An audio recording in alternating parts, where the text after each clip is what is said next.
شپ بیا چوپ دا خوزره में शोर कोई sta de yadu nur में वजूद सोलई दस्तूर लंदी sta तस्वीर दूरम خلاص में नरसीदी फासिले में वजनी ستالسترجو में जुंद्रनगीनो ستال خندا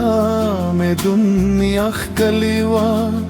उस चेत नये हर सत्यार दी लिख बेरे दामा यखम चे वरकशी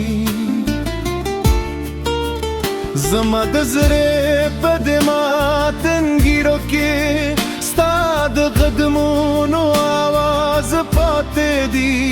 هر شیبه بینو مخلم خو یوازې چوپتیا راته ځواب وایي ستا مینې زما لپاره عبادتو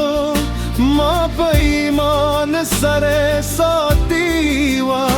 خو تقدیر داسې لوب وکړ چې زه تنها شم ترانه لرې شوي د باران لکه وروستي رانځي زما د درد کیسې بیان وي هر یاداستانو مخلي و زما زخمون بیا تازه کوی که ته وای دا در ببنمو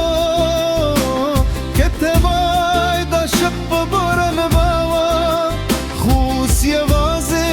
یادون دی و زیم لخپل زر سر جنگیدم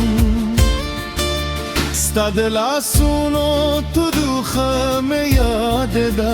ستا د لاد خود والی مې یاد بي هر څه د را سره پاتې دي خو ته خپل رانه وتکې شولي زه به بیا هم ستا انتظار کوم ترغه چې دا ساران وي که ته رانشې بیا هم زه ستایم دا واده مې له خپل زړه سره ده د وخت بادونه کې هر څه یوسي زما مینې به بیا هم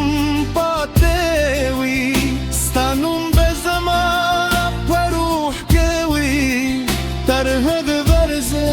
چیزه ورکشم دا سندره د در کیسه ده د یو مات زره فریاد دی که ته واوره پاو بشه جسم مرگه من را کوره دو ستا د یادونو سیوری راسره دی لیکه شب پچیت سپود سره وی زه به تر اخره همداسې ژوند کوم په نیمه هیله نیمه داده کې که بیا یو وخت لري سره یوشي زه به بیا هم هماغه پخوانیم ستا د مینې پتمه زره سر خوب وفادار